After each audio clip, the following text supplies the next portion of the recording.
各位網友大家好，喺開始之前，如果未訂閱嘅朋友，歡迎訂閱、留言、like 同埋 share，最緊開幕嘅鐘仔，等個新片出可以馬上通知你。如果方便的話，麻煩頂到尾。先嚟講講樓市消息，由湯文亮擔任行政總裁嘅紀惠集團喺今年7月有報道，以4億4千萬賣出上環信德中心西翼35樓全層，面積大約22,000尺，折合尺價2萬，持貨有1年，帳面賺咗3億3千萬。不過市場有消息，呢宗交易取消，物業嘅業權重回紀惠集團手上。有業內人士推測，可能涉及買方嘅融資困難或者條款協商破裂。而今次交易擱淺，亦都反映咗香港甲級寫字樓嘅核心困難。喺空置率高企，再加上租金收益持續承壓嘅雙重打擊下，資產流動性惡化仍然未能夠緩解。就算業主肯大幅減價出售，潛在買家亦都會因為融資困難呢啲不能預測嘅因素而卻步，最終導致交易難以落實，市場陷入有價冇市嘅僵局。其實呢項物業係紀惠集團最早攞出嚟賣嘅一項，喺舊年9月最初叫價6億6千萬，尺價3萬蚊，而當時市場都仲未意會到佢哋會面臨咁大嘅壓力。湯文亮仲喺威威嘅網台節目上面好風騷咁講，話已經有買家俾到3萬蚊一尺，由於簽咗保密協議，所以就唔講得。但係一直都冇登記證明人流料，去到今年7月先至話以4億4千萬賣出。呢個交易嘅消息係差唔多同一時間同佢哋賣中環中心26樓嗰個交易嘅消息一齊發佈出嚟。睇翻當時中環中心嘅成交尺價只係14蚊，而同一時間如果信德能夠做到2萬蚊，係要個買家情有獨鍾，好中意先至落到手。而事隔個幾月，我喺8月26號出嗰條片，講起上市公司先機集團放售信德中心15樓半層海景單位，蝕1億8千萬，每尺都係叫緊13,400蚊。當時已經覺得奇怪，呢個35樓嘅成交都仲係騷住市場消息，未有任何嘅成交登記。就算去到今日睇翻中原網站，都仲係同一個狀態。成個過程都好唔尋常，因為冇登記合約，最大可能就大家有私交。而通常呢啲情況都係收唔到訂金，煲冇米粥都唔使本。如果舊年湯文亮所講係冇錯，即係已經2單冇米粥，俾同一組準買家玩2次都唔出奇。會唔會係自託呢？都唔排除呢個可能，不過機會就比較微。另外，原本由菜檔小天后簡利珍持有位柴灣道341至到343號宏德居商場地鋪，建築面積1329尺，喺今年8月淪為銀主。喺同一個月就透過私人拍賣場推拍，當時開價2850萬，最終流拍收場，喺尋日第2度推拍，將開拍價降至2580萬，最終以2680萬拍出，尺價大約2萬，較4年前買入價5828萬，蝕咗3148萬，相當於期內貶值咗54%。而鋪位喺2021年嘅11月同埋2022年嘅9月就先後向大型銀行承造1案同埋2案。去到2024年嘅8月同9月，再分別向財務公司借咗合共1000萬。以今次嘅成交價，我相信大型銀行嘅1案都有機會收唔齊，2案同埋財務公司嘅1000萬就真係諗都唔使諗。另外，近期最積嘅沽貨套現收租王永倫集團再度賣出旗下嘅物業，最新賣出旺角新興大廈9樓11至20號室，面積大約8000尺，註冊成交價2100萬，尺價只係2625蚊。而原業主就係永倫集團主席嘅倫耀基及相關人士，喺2005年嘅1月以唔同公司名義入市，總共用咗875萬，持貨超過20年，帳面賺咗1225萬，相等期內升值咗1.4倍。另外，活躍於美孚新村被稱為師奶兵團嘅炒家陳元新，喺上個月就以2565萬賣出名下又一村美蘭閣高層 B 室連一個車位，實用面積1683尺，折合尺價15241蚊。而單位就係陳元新喺2021年嘅9月以2800萬買入，次貨4年，帳面蝕咗235萬，相等於期內貶值咗8%。雖則呢個交易係要蝕200幾萬，但如果純以幅度嚟講係跑贏大市。而美蘭閣樓高3層，只係提供9個單位。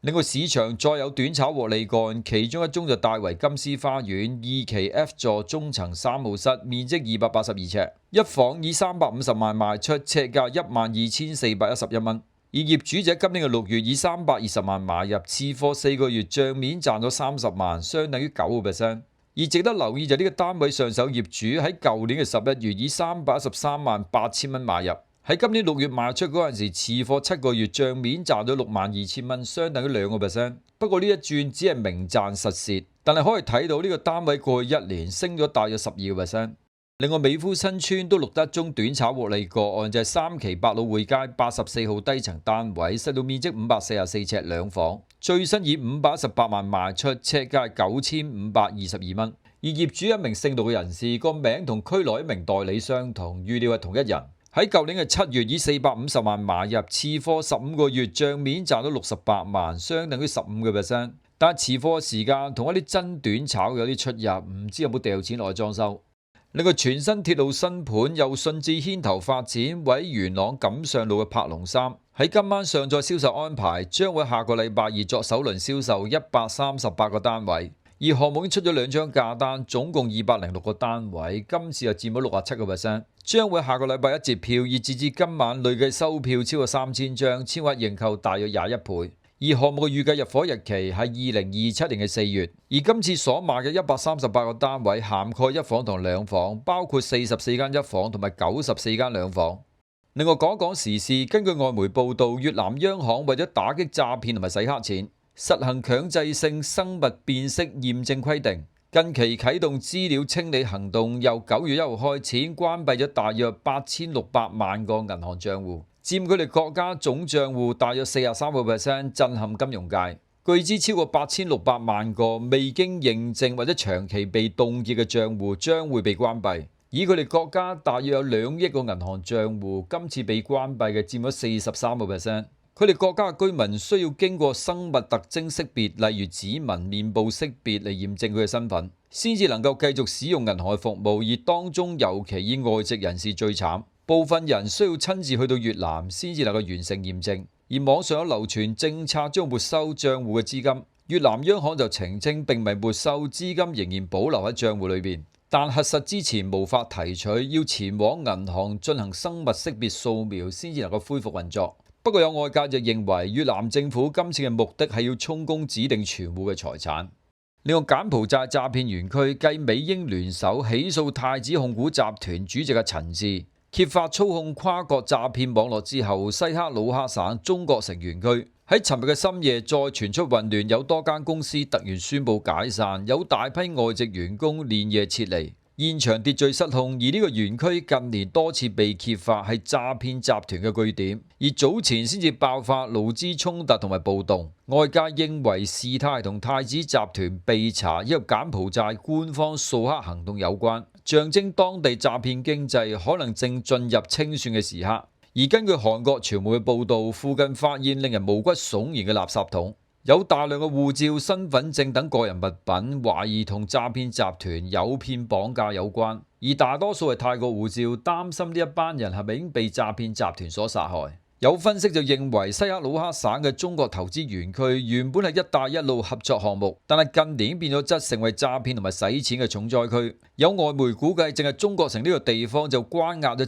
超過6000人。部分受害者被逼日夜操作假賬戶，冒充戀愛、投資顧問或理財專家，以套取外國投資者資金。而今次美英聯手起訴，係標誌住國際社會對東南亞詐騙產業嘅高壓打擊正式展開。而柬埔寨政府喺國際壓力之下，被逼要做一啲掃蕩嘅行動嚟補救。而柬埔寨政府喺外資同埋治安之間點樣取得平衡，將會成為下一階段嘅關鍵。而中國城嘅突然解散潮，可能係呢場跨境清剿行動嘅序幕。再嚟跟進呢2日錄到嘅二手蝕讓個案，第一間大埔雲匯5座中層 A3 室490尺，賣咗610萬，尺價大概12900。業主喺2022年以850萬買入，次貨3年帳面蝕咗240萬，相等於28.2%。第二間係上環嘅 AVA 128中層 A 室296尺，賣咗468萬，尺價大概15800。業主喺2015年以622萬4000蚊一手買入，次貨10年帳面蝕咗154萬4，相等於25%。第三間係利奧坊海岸2座低層 J 室249尺，賣咗438萬，尺價大概17500。業主喺2018年以553萬買入，次貨7年帳面蝕咗115萬，相等於21%。第四間係沙田裕田苑 D 座中層7號室449尺，賣咗432萬，尺價大概9600。業主喺2021年以578萬買入，次貨4年帳面蝕咗146萬，相等於25%。跟住仲有元朗嘅元竹3座中層 H 室481尺，賣咗425萬，尺價大概9500。業主喺2017年以511萬買入，次貨8年帳面蝕咗53萬，相等於10%。今日就講到呢度，如果未訂閱嘅朋友，歡迎訂閱、留言、like 同埋 share。